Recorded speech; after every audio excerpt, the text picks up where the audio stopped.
to beti bango bien papa. Bango nyonso bazalaki na Ruzizi, Sange, Bukavu, Nyangezi, nani awa nani mwa bamboka wana bakendaki renfort pour na sake koya te. Renfort bakendaki ebele na bagarde républicain bayaki vendredi. To beti bango na Rubaya bakimi. Depuis vendredi, les RDF se déploient à Bukavu, en provenance du Rwanda, afin de renforcer les rebelles rwandais du M23 à Rubaya, après les revers subis dans cette zone stratégique. Kigali ne voudrait pas perdre Rubaya, une cité minière considérée comme essentielle pour ses intérêts économiques et stratégiques. Selon plusieurs informations locales, alors qu'il progressait vers l'axe Sake-Mubambiro, ces éléments ont fait face à une forte pression des Wazalendo,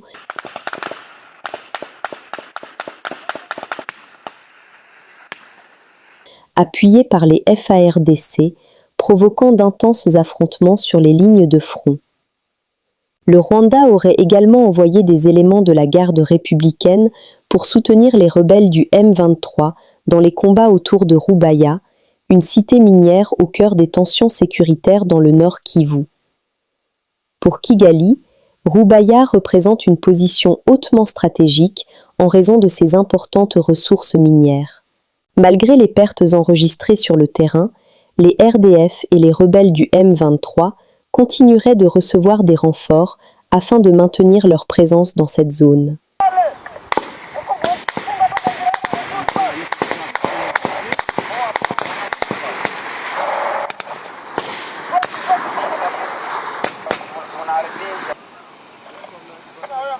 Mudoze nani ule wa RPG shanda nayo wapi?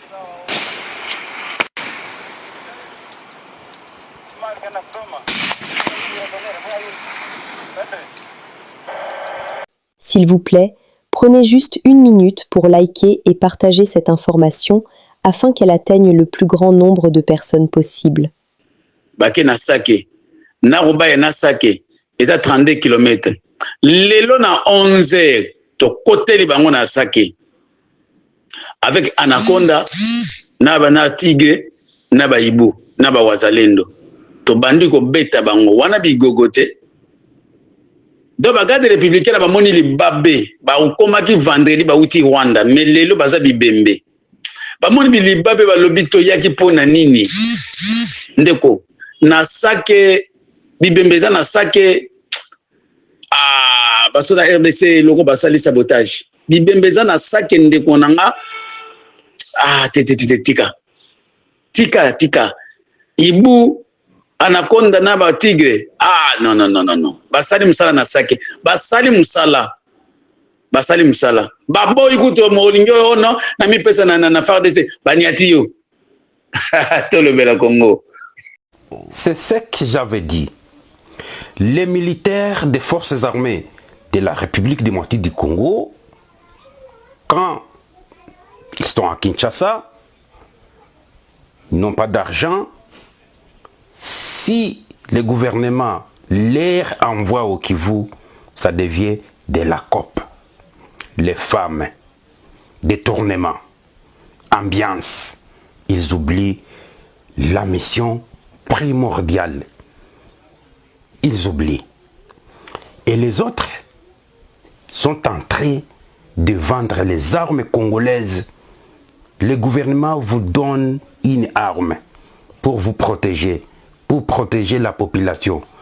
Parce que vous avez besoin en Bongo, vous vendez l'arme. Regardez un niveau des militaires congolais. Regardez un niveau. À Ouvira, nous sommes, c'est en direct d'Ouvira. Beaucoup de militaires. Le colonel, c'est un lieutenant-colonel Benjamin Ngandou. C'est parmi les gens qu'on doit même arrêter. Il prenait des armes, les armes des militaires malades, des blessés, lui récupérait des armes pour vendre. Il vendait à soi-disant des Wazalendo, mais ce n'était pas des Wazalendo, c'était ses collaborateurs. C'est lors de l'incursion de M23 au Vira. Voilà. Moi-même, je venais des terrains, j'avais manqué comment traverser parce que la frontière était déjà fermée. J'ai vécu cela à mes propres yeux, sans même aller très loin. Comment on a exterminé nos militaires malades qui s'est trouvé à l'hôpital. Il y a même d'autres qui étaient même captivés, vivants, amenés à Mangabou. Il y a l'un d'eux qui vient de s'échapper, il est rentré, il travaillait à l'hôpital comme laborantin. Un des donné Mohambarin Kassaïen. Mais le colonel en question vend toujours des médicaments. Il avait même ouvert son hôpital en collaboration du côté Kiliboula. Il travaille, il a même ouvert aussi une pharmacie qu'il a engagé un pharmacien qui travaillait même à l'hôpital. C'est une dame qui travaillait à leur hôpital là. Il avait même permis pour qu'il puisse gérer la pharmacie en question. Et au moment où je vous parle, les stocks, des tonnes de médicaments qu'ils ont bénéficié après les retours, chaque soir, il fait que vendre, ça sort même dans des petits kirikos, des cartons de médicaments. Mais quand les militaires arrivent, on les oblige de payer même les médicaments.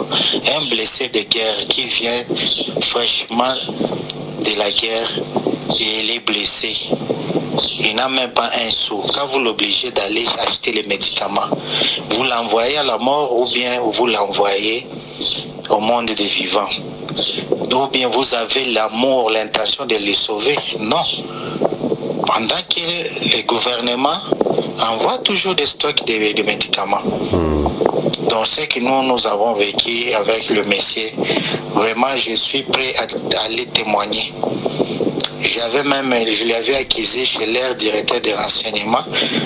C'est un frère aussi, mais il avait commencé à le corrompre, il l'a laissé. Et le Messie continue toujours à s'en foutre, aider, même si on lui permettait, il va toutefois corrompre, il a de l'argent, il va retourner. Il vend des médicaments, il s'achète des véhicules, il échange comme il fait ses ambiances avec des petites filles du quartier. En tout cas, je vais vous envoyer même ces photos, les détails, parce que même j'aimerais assez que la hiérarchie puisse entendre et voir les gens à qui ils ont donné des grandes responsabilités. Ce ne sont pas des gens qui pourront nous aider. Et au départ, c'est un ami proche à Kotazo, les malfrats là qui avait vendu aussi une partie. Au départ, c'est un ami proche à Kotazo, les malfrats là qui avait vendu aussi une partie des sites Kivu avec le général Kassita, qu'on ne voulait même pas entendre à Ouvira. Oui. Au moment où je vous parle, donc ce sont toujours des mêmes personnes, des mêmes têtes là qui reviennent. On ne sait pas pourquoi ils reviennent encore. Le Messie est là depuis 2019, mais on ne l'a jamais permis. Ce qu'il fait vraiment, c'est bizarre. Il vend même des avenues. Des avenues qui sont côte à côte de l'hôpital. Là où il n'y avait pas, il y avait des petites servitudes pour se servir. Et lui, il vient, il s'impose, il ferme, il dit si vous cotisez autant, vous me donnez. Récemment, il venait de vendre encore une avenue là à $1,500, ce qui n'est pas vraiment autorisé. Des parcelles ne peuvent pas manquer de servitudes, même des avenues. Tous ses voisins ont du peine même à circuler. C'est ça son problème. Alors vous aurez certains des détails au moment opportun. Je vous propose de regarder comment les jeunes résistants étaient chassés de la ligne de front par les généraux des forces armées de la République démocratique du Congo, alors que les Wazalendo sont des guerriers, sont des militaires qui stoppent l'armée Tutsi rwandaise. Wazalendo wanapanda wanaenda Runingu, bale tunaanza panda tunaenda Runingu. Tunarudia Runingu bana turudisha Runingu. Naona parade ya baibu bade nabo beko banafaa parade pale. na shia hapa tuko tunapanda Mkamaze, tunarudia Runingu, tunaenda kwetu Runingu, tunarudia tena Runingu bama. Est-ce que ni nini? Ini je? RDC. Après sa visite d'inspection des travaux à travers différents sites de la ville de Kinshasa, notamment au marché de Zando, le président de la République, chef de l'État, Félix-Antoine Tshisekedi, n'est pas resté indifférent face à l'insalubrité grandissante ainsi qu'aux difficultés observées dans la gestion de la capitale. L'autorité urbaine n'a pas réussi à imposer son autorité face à la présence des vendeurs pirates qui ont investi toutes ces avenues. Et le chef de l'État n'a pas caché sa colère face à ces désordres.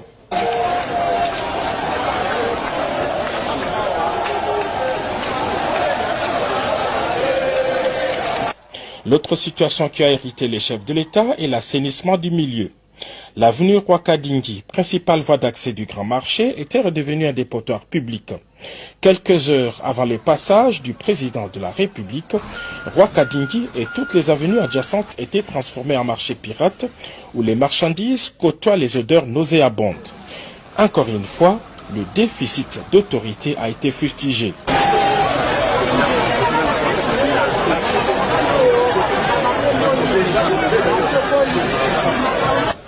Durant toute sa visite, le chef de l'État n'a cessé de marteler qu'il ne veut plus voir un seul étalage. RDC. Débat constitutionnel.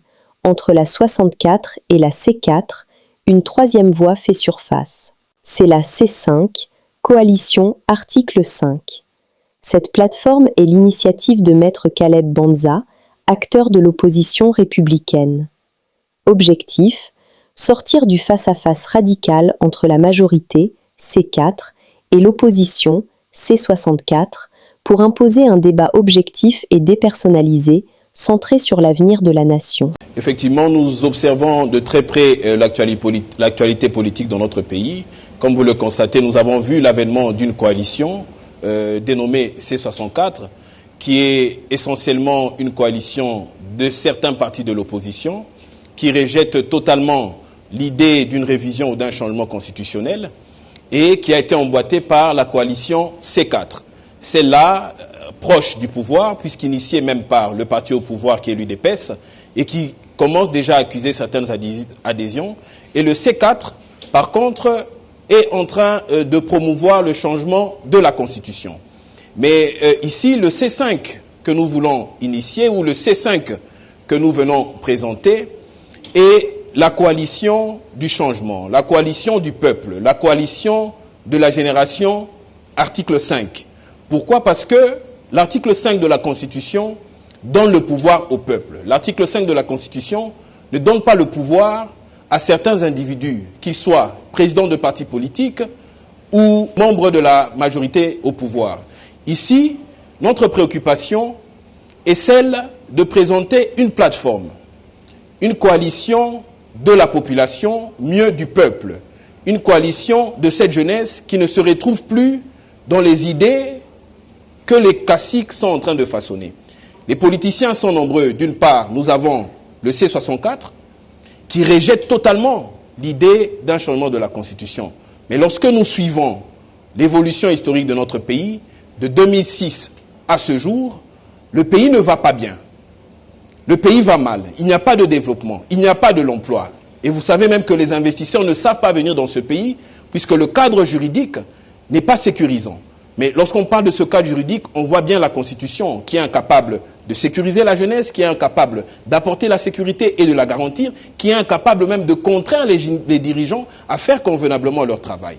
Nous refusons d'emboîter aveuglement, encore une fois, le pas de C64, que ce soit au nom de l'opposition, ou le pas de C4, que ce soit au nom d'une manipulation d'un changement de la Constitution à des fins politiques pour s'éterniser au pouvoir, mais nous voulons que le jeune se retrouve autour d'un idéal commun qui lui garantit un avenir radieux. Comme Lumumba l'a fait dans sa trentaine, comme Mobutu l'a fait lorsqu'il était dans sa trentaine, autant que tous les leaders que nous avons connus, que ce soit Joseph Kabila ou Félix Tshisekedi, qui a accepté d'emboîter le pas politique de son père dans toute sa jeunesse. C'est de se dire que nous sommes à la croisée des chemins de notre destinée politique, plutôt que d'aveuglement rejeter un changement de la Constitution, plutôt que d'aveuglement accepter un changement de la Constitution, nous voulons des garanties. Nous voulons un débat de fond. C64 évoque un référendum.